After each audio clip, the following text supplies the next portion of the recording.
it's that central to Brawl. The Ike was my first Smash 4, everybody had to have a Falco. That was a whole gimmick for us for like 2 years. Who has the best Falco in Chicago? Oh, I remember that, and to this day I still hate Falco. I hate him in Melee. I hate him in Smash 4. I love Falco. He's so cool. I think he is cool. I'm not gonna say he's not cool. I'm just saying I hate fighting him. Oh, that's fair. You can hate fighting him, but he's cool. He is cool. You might be dead. This was quite aggressive for a start. ATATA going right in, hitting a short combo, putting Roy right off stage. Revolver able to recover through the yo-yo trap. Yeah, that's definitely tough to do. And now, he's got the stage locked down. That's such a strong option for Ness. Just PK Thunder at ledge as you grab it right after. Like, what do you do about that? You might die. Huh? Nope. There's a trade there. If you go into the stage, the sword will poke out a little bit. That works on the angles. It works on Smashville, works on Town. So is now a good time to convince you to unban Lilat, Mr. Teal? Oh, yeah. You don't need to convince me. I've been preaching Lilat forever. Yeah, I know you have. Lilat never should have been unbanned. It should be PS1, not PS2. And there should be more legal stages than there are. And most people won't agree with the second two things I said, but the first two, I don't really care if you agree or not, because they're just absolutely fundamentally correct, especially for how the meta shifted. Yeah, and we were watching Radacious play on PS2, and like, wow, he only mines Stone on this stage. He gets it so slow, and we're thinking, imagine if he got resources even slower. Well, that would be Lilat. I have a more fundamental way to balance Steve than anyone else has ever considered, and I think it's really funny. I think that if you play Steve, if you choose Steve, the stage defaults to Lilat. Oh, Bro got sent under the stage! That's so unfortunate for Revolver. Yes, Steve. Yeah, not Steve. Roy. You were saying if we'll talk about all that later. Let's focus on the set at hand, where Revolver is taking ATATA for a short ride because Smashville's just not very large. A couple nairs and he went from coast to coast. Well, yeah, that's his tactic.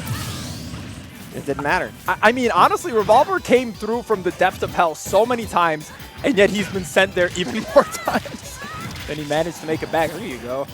Nice strong combo, good 50%, putting opponent off stage. That straight up just has a chance to kill Ness, right? Like, the neutral B, if he gets the 2-frame right. It also depends on, like, the angle Ness rides into the stage, I think, is probably part of it, too. Yep, of course. Can Roy do anything about that? He just down-tilted him twice. That's something. It's something. It's like 6%. Right. He can do that. Smack him with a back end. No, that was because ATATA positioned not as good as he could have. But this is such a volatile matchup. Just the way these two players play, I feel like everything is based on reversals. I think like ATATA went in too far, he got reversaled with Nair, and now he might just die. I think reversals are the name of the game, even like outside of this matchup. But yes, this matchup very much so. Revolver made it back, got through the yo-yo. Revolver making it back on these ATATA like ledge traps is kind of nice. Oh, he thought about it. Yeah. I think the dare can punish. I don't know if I would go... I don't know how the neutral B does in this situation. I'm not the one to ask, but I know the dare can hit through the stage. I'm going to try it.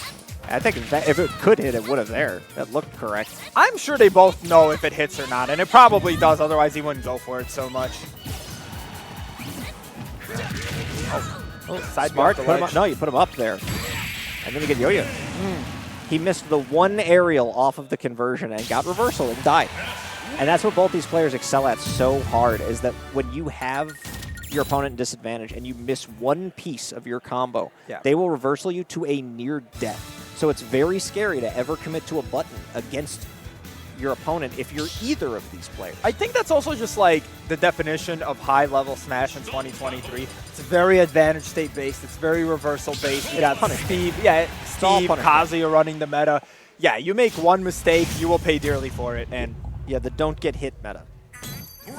Which is not like how I subscribe to my style of Smash, but I'm not good, so whatever. All right, we got game 2. That was super close.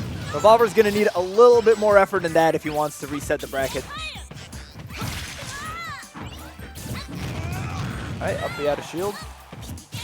Yeah, it's not even for lack of effort. I actually think he needs a little less effort because he's been dragging these combos and putting Ness in bad disadvantage many times. What in the bad luck?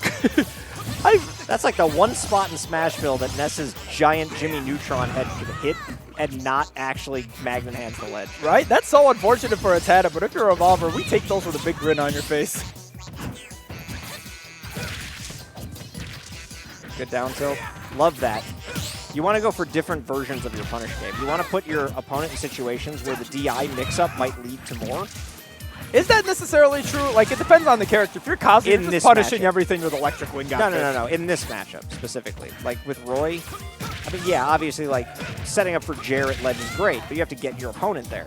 So, like, that down tilt at ledge, when that could have just been, like, a jab back air, put him near ledge, was, like, a really, really good mix-up. Because it put him in a spot where if he was DIing up or down instead of straight out, he would have been put in a tech situation on platform. That's big brain stuff. When you DI down or in to avoid a tech situation, like, yeah, good players will think about that. Nice. I don't know if he intentionally got hit. That was an amazing recovery. And he got the stock for it. Yeah, I don't. Did he intentionally get hit by like the one hit of Yo-Yo so he could up B over ATATA again? Is that exactly what he did? I think he just mashed up B as many times as he could to make it go off again. I mean, hey, whatever works. But yes, it was still a great recovery. But still, knowing to do that and then getting the follow-up conversion through it. Restock? I think if that bear hit with that much rage, it would have killed. On Smashville, probably.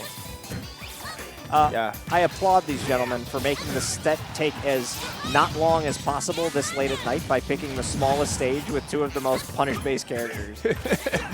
Honestly, I appreciate you both for that if you watch this VOD back. This is going to be a fast set no matter what. There's no room for camping or slowing down the pace of the match. Just done. Yeah, you'll get a grab. That is on the board for this game, too. Yeah, it has a big mountain to climb. Realistically, this is Revolver's game to lose. Oh, yeah, absolutely. When you're up this much. We've seen more than one of those on stream today, so. But with these recoveries being as fragile as they can be, you never know. Sad is certainly not, going out of the fight. No, not at all. What do you think of like the tactical SD? Oh, there it is. There's the neutral B. I've seen players like in a situation where they're down so much, they would rather not show their hand, not show their neutral options, save the mental stamina. They just SD, like you think you can still beat your opponent, but in this particular game, you're down so bad, you just, all right, let's get on to the next game. I think it depends on the player and how deep your bag of tricks runs, because you don't want to give away one of your bag of tricks options in a lost game. Yeah. But some players will try to bring it all the way back. I think if I'm in that situation, I'd just start swinging. I think in general, almost nobody does it. Everyone always plays, it's not over till it's over. And we've seen some epic 3-stocks comeback over the lifetime of this game. But well, we talked about how big Punish game is, right? So in theory, if your opponent makes 2 mistakes after you get that first stock when you were down 3-1, then you can come all the way back in the game. But if you're playing an honest character like Ike or Lucina or something, it might be bleak sometimes. Or me Sword Fighter, yes. A little less honest than Ike or Lucina, but kind of honest. More honest than Ike, less honest than Lucina. That's my opinion. Anyway, doesn't matter. 1-1, PS2, bigger stage. I think they heard me and now I'm being trolled. They decided this game is not going to take any longer than last game, I assure you. You're 100% correct, actually. The stage does not matter. They're going to brutalize each other, be near a ledge, and that ledge is where they will stay most of the time. They're on left ledge. Oh, no, wait, Revolver resetting. Nope, back to left ledge. You reset for a 1/10 of a second. Yeah, positioning is huge in this game. I mean, it's so, like, ledge trapping goes harder than just, you do your good option at the ledge that your opponent has to deal with. Sometimes it's about oh my god, ATATA dropping the combo off of Magnet. Gets his back air anyway. Yeah, I don't know if air dodge to ledge is just super strong or if Revolver just does it better than everyone else. You have to have the knowledge to do it as well as possible when you're playing a character whose recovery is as linear as Roy's. It's just a thing you have to be able to do. Yeah. So he's very good at knowing when it's the time to do it. He doesn't get caught in the jump, though. ATATA playing very solid in the central stage there, not giving up an ounce. Yeah, Ness back towards center. Now Roy's pinning the corner, but the roll away. When you see rolls in neutral and you're like, why is he doing that? That's why. He was getting pushed in the corner, and he reacted to ATATA holding forward for a half second just to get the neutral stage piece back. Because now ATATA's the one in the corner. Roll can be really, really busted. It's one of the most basic things you learn. It's one of the first things you learn when you're playing Smash. And honestly, when you first learn to roll, you feel the power because you just start spamming it. They even made it a mechanic in this game that if you roll too much, the game says stop. Yeah, stop. It's too good. It is too good. Roll is insanely good. Roll can just... You have to use it at the right time. Ah, there you go. Yo-yo. He has to air dodge in. Not quite. So close. Very, very close, but not quite there. Yeah, spot. People talk about how good spot dodge is, and it is good, but like roll can literally just position you for a stock immediately with one input. Revolver gets the jab back here, goes deep. Oh, Had it with the aggression. Yeah, I'm glad he's playing aggressive, and I'm glad he made it back, but that was one neutral air connecting like a frame difference from banking him off the stage the wrong way. Back air. Is JS just ATATA's initial? Maybe. Maybe not.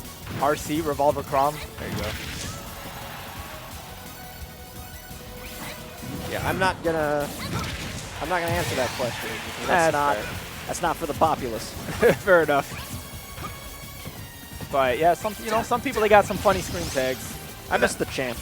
What happened to the champ? Right, that was the one he rocked every tournament. It was so fitting to so it's like, you know, you had a good bracket run, but man, you finally made it to Grands, and the guy's rocking the champ tag #1 PR. It's like, it's demoralizing. I mean, this takes less time to put in as he gets the back throw that should kill, and it does. ATATA takes a 2-1 lead. Oh, reliable back throw. Playing a character that on grab at 100 will say this stock will end is so unbelievably underrated.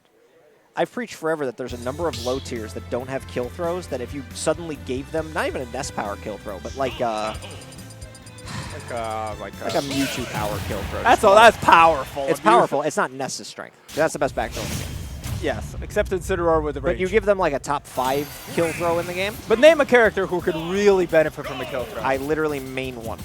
Knee sword? Yeah. If the up throw wasn't the most useless move in the game, but instead killed it like, let's say 120 with a grab. That's early, man. But let's say 130. Then I am now suddenly playing at worst in mid tier. Because I feel like a lot of characters have a kill throw at like 150, 160 range. And at that point, it's fine. At that point, you should be okay with dying to anything. I'll take that then. My best kill throw is like 200. Oh, me too, dude. With Sora, I kill with up throw sometimes. Use the back throw. Mario taught you the back throw. Yeah. You learned it from Mario. He did. All right, Revolver taking full control over stage, but there's the reversal. And gets the tech roll in, which is so smart because ATATA looking for the jab lock. He would have been carried all the way across the stage if that connected. When Ness gets a jab lock, you should say bye-bye because Ness, and especially ATATA with a combo, you know, a player with his combos that are as strong as ATATA, jab locks are fatal. Okay. He's running up. He's waiting a little bit. Goodbye. Yeah. Yo to the yo. Will kill you. It's very, very strong. I've always felt like in this game, Ness has all the tools to succeed straight up. I think he's the most unsung potential top tier character in the entire game. I think, in fact, that holds... Oh, my God. God. See what I mean? No, Ness has always had explosive stuff like that, and he does have all the tools he needs to succeed. In fact, I think it holds him back. He's a little too linear and straightforward at times. The Kazuya just hit Wind Fist, and Roy died. The Kazuya? Oh, yeah. It was a 0 to death. The Luigi grabbed you, and you died. Yeah. Ah, yes, my favorite character, Ness from Tekken. That would be so fun. Ness for Tekken. Please and thank you. PK Fire in any fighting game would be so toxic. It would be about as toxic as it is in this game. PK Fire's fine. Don't get hit by it. True. It's a linear projectile, like you said. Don't get hit by it. Oh, we've seen the explosive damage it can do. Yeah, because then you hit another, and then another, and it locks you in place. All right, PK goes for the PK Fire. Up B. No! ATATA! My guy. Ooh. Yeah, they're laughing. Yeah, I would be laughing too. Ooh. That's a way to win a tournament. Yeah, honestly, that was a clean, classy way to end that stock. Nice. ATATA is your Ignition 355 champion. The champ has returned. See, I thought he was gonna go like, all right, PK Fire, PK Thunder edge guard. No. No, he went the stylish route. I think ATATA has potentially even the best combos of any Ness player, honestly. Yeah, period, the end. I don't even think that's a debate anymore. I mean, I don't know. Best Ness and Gact are pretty crazy themselves, but they play a little more neutral. ATATA's what the combo tree is that he's put together has become absolutely ridiculous. ATATA is the advantage state Ness of the globe.